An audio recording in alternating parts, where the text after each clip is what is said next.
자, 오늘 1월 29일 금요일 시장 마감했습니다. 오늘 시장 많은 분들이 정말 힘들게 마감하셨을 것 같아서 마음이 편치 않습니다. 오전까지만 해도 단순 하락장일 줄만 알았던 게 제대로 된 반등 없이 오후장까지 심할 정도의 폭락장이 나왔습니다.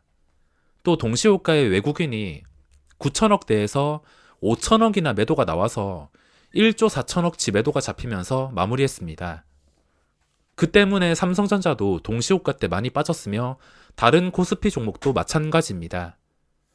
항상 말씀드리지만 하락장을 발견하는 방법은 매우 단순합니다. 장 시작한 다음에 외국인과 기관이 양매도인지 아니면 둘 다 매수가 들어오는 양매수인지 아니면 하나라도 매수가 들어오는지 그 정도만 체크하고 혹시나 양매도가 나오면서 최저지수에서 계속 거래가 된다면 하락장을 의심해 보셔야 됩니다. 이 정도만 체크를 할 줄 안다면 충분히 하락장을 피할 수 있습니다. 물론 나중에 기술적 반등이 나올 때는 이 수급이 왔다 갔다 거리면서 좀 복잡하게 움직이겠지만 보통 하락장 초기를 잡아내는 방법은 항상 여태까지 기관과 외국인이 하락을 주도했기 때문에 이 수급에 대해서 알고 계신다면 충분히 잡아낼 수 있습니다. 지난 3월 분위기가 생각나는 시장이었는데 신용장고 최고치에 계속되는 외국인과 기관의 매도로 인해서 이 양매도로 인해서 증시가 반응이 나왔다는 것은 앞으로도 조심하라는 신호가 될 수밖에 없었습니다. 지금 증시 하락 이후 아주 단순하게 생각해서 상승시킬 주체가 없는 상태에서 외국인과 기관의 매도가 계속 나오기 때문입니다. 연초 효과가 있긴 했지만 그리고 계속되는 현대차 호재, LG전자 호재, 삼성전자 호재까지 끝나고 나니까 매수세가 끊기면서 유지가 되지 않고 기관과 외국인이 끝까지 팔아먹는데 증시가 힘을 쓰지 못하고 있습니다.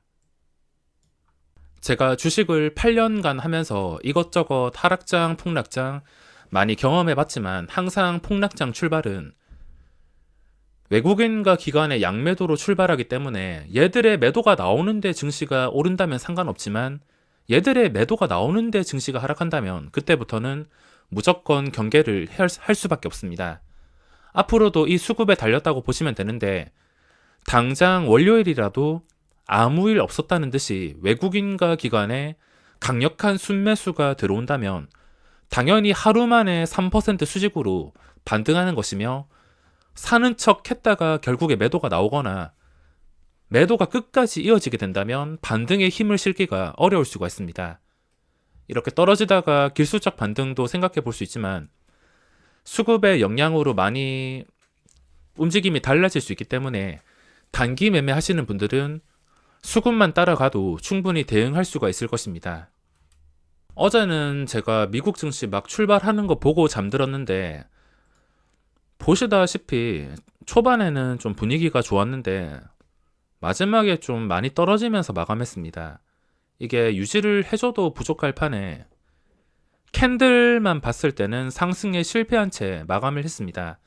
항상 이런 음봉이 뜬다면 음봉을 회복해주는 양봉이 나와줘야 되며 양봉이 나오는 과정에서 이런 식으로 윗골이 달게 된다면 긴장을 할 수밖에 없습니다. 그리고 코스피도 마찬가지. 코스피가 하락이 나오게 된 이유가 뭐 양매도도 있지만 캔들에서도 다 힌트가 나왔습니다.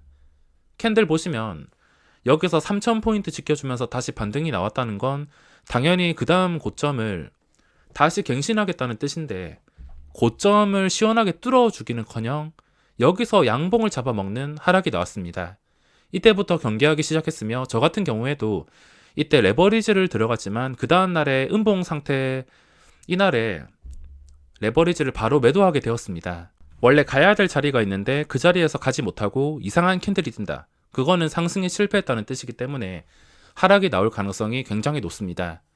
어쨌든 간에 이 양봉을 잡아먹는 음봉이 나오고 이 음봉을 또 다시 바로 회복해 줬으면 상관없겠지만 회복은커녕 윗꼬리만 달리고서 무너졌기 때문에 이런 식의 반응이 나왔습니다. 당분간 기술적 반등이 나오든 뭐가 나오든 간에 일단은 한 번, 두 번 반등을 보고서 그 다음 계단식 하락으로 가는지 아니면 이 반등이 진짜라서 다시 안정을 찾는지 판단한 다음에 주식을 보유할 수 있을 것 같습니다. 그 전까지는 그냥 빠른 단타 매매로만 대응할 생각입니다. 그리고 오늘 상징적인 가격인 3000포인트도 지켜주지 못하면서 마무리했습니다.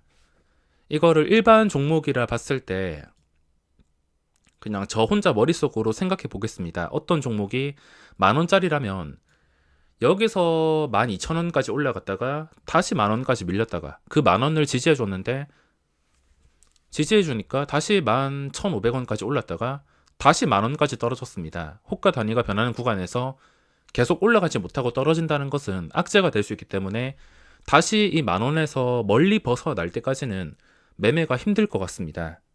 어째 되었든 간에 이 중요한 자리에서 멀어져야지 그 뒤에도 높아 보이지만 추가적인 힘이 들어와서 안정적인 자리가 나올 텐데 그게 아니라면 불확실한 지금 뭐 싸 보인다 하더라도 함부로 들어갈 수가 없을 것 같습니다. 코스닥도 마찬가지. 1000포인트 무조건 지켜주고 이 고점에서 크게 차이가 나면 안 되는데 벌써 여기까지 떨어졌습니다. 게다가 전 저점까지 깨버린 상태. 지금 단기로 봤을 때는 그 전에 저점이 중요한 자리가 되겠지만 이것도 만원짜리 종목으로 생각을 했을 땐 1700원까지 올라갔다가 9300원까지 내려온 겁니다. 뭐 어쨌든 간에 자리가 그렇게 멀지는 않지만 가야 될 자리에서 이렇게 장대 음봉이 나왔다는 것은 경계를 할 수밖에 없으며 뭐 단순히 싸다 생각하고 들어가기에는 힘들 것 같습니다. 어쨌든 안정을 찾아주는 게 우선이기 때문에 좋은 캔들이 나올 때까지는 구경만 하면서 빠른 스캘핑만 할 생각입니다. 그리고 오늘 시장 중요했던 점이 무엇이냐면 장 시작 전에 녹십자 랩셀 호재와 그리고 노바렉스 호재로 인해서 SK케미칼 같은 그런 종목들이 반응이 나왔습니다. 보시면은 시초가만 7.8%, 그리고 녹십자 랩셀이 시초가가 25%. 그리고 이거 말고도 다른 대형주들 네이버라든지 삼성전자라든지 저는 좀 이해가 가지 않는 높은 갭상승이 나왔습니다. 아무리 이게 학습 효과가 있다 하지만 어제 그렇게 분위기가 안 좋았으며 어제 시간의 거래에서 곧버스가 1% 오르고 대형주들 대부분이 빠질 만큼 분위기가 좋지 않고 그리고 미국 증시가 오전에 미국 선물 지수가 급등한 것도 아니고 미국 증시가 이런 식으로 반등에 실패했는데도 이 대형주들 갭상승이 높게 뜨는 거 보고 잘 이해가 되지 않았습니다. 이거는 좀 아닌 것 같아서 뭐 다른 대형주들도 갭상승이 다 나왔습니다. 그 갭상승도 소수점이 아니라 그리고 시간의 거래에서 차이가 많이 적게 나는 것도 아니라 엄청 많이 나는 상태에서 크게 올라서 시작을 했습니다. 1% 뭐 전부 다 상승. 그리고 누구나 아는 뉴스로 인해서 녹십자 랩셀도 25%. 항상 말씀드리지만 뉴스 매매는 조심하셔야 됩니다. 누구나 아는 재료이기 때문에 여기 같이 빨려 들어갔다가 그대로 고점에 물릴 수가 있습니다. 이런 종목은 일단 거래대금이 몰릴 텐데 항상 초반에 들어가지 말고 눌리는 과정에서 중요한 자리부터 체크를 한 다음에 이 중요한 자리를 기준으로 주가가 더 이상 빠지지 않는지를 체크한 다음에 공략을 해야 됩니다. 충분히 오전에 공략할 자리가 많이 나와서 녹십자 랩셀에서 여러 번 매매를 했습니다. 녹십자 랩셀과 NK맥스, 하일약품 그냥 플러스 찍히고 수급 들어오는 것들 위주로만 공략을 했으며 SK이노베이션도 공략을 할까 하다가 이거는 중간에 자리도 보긴 했지만 초기 타이밍을 놓친 것도 있으며 위로 매물대가 자신이 없어서 그리고 시장 분위기도 자신이 없어서 도저히 들어갈 수가 없었습니다. 앞으로 증시가 어떻게 될지는 모르겠지만 지난 3월 학습효과 때문에 증시가 떨어지면 떨어질수록 개인 투자자의 순매수는 계속 지속될 수밖에 없습니다. 신용잔고도 최고치 상태에서 이게 바닥을 치기는 힘들 것 같은데 앞으로 증시를 예측하는 것이 정말 힘들 것 같습니다. 여기서 심할 정도로 무너진다 하더라도 지난 학습효과 때문에 개인의 무한적인 매수가 들어올 것 같은데 차라리 안정이 되고 나서 그 다음 방향이 확실해지거나 진짜 신용잔고가 바닥을 치기 전까지는 중장기 목적으로 들어가는 것은 좀 신중하게 생각을 해야 될 것 같습니다. 시장이 얼마나 안 좋았냐면 저도 오늘 종목을 그렇게 많이 고르지 못했습니다. 당연히 녹십자 랩셀 장 초반에 밀리지 않는 구간에서 여러 번 매매를 했으며 그 다른 종목들, 신규주들, 그동안 잘 나갔던 셀리버리 이런 것들 전부 다 무너졌기 때문에 특히 신규주들 최근에 상장한 선진 뷰티 사이언스 어제 상한가 마지막에 난리가 나면서 오늘도 크게 하락이 나왔습니다. 이거 말고도 모비릭스 어제 상한가에 마감한 이 종목도 갭상승이 꽤나 높게 떴으며 마지막에 풀렸음에도 갭상승이 이 풀린 것에 비해서 많이 떴습니다. 많이 뜬 다음에 고점에서 꽤나 크게 하락이 나오면서 마무리했습니다. 시엔투스 성진도 힘을 쓰지 못했으며 오늘 상장한 핑거 오늘 핑거란 종목을 공략하려 했는데 이건 도저히 들어갈 수가 없었습니다.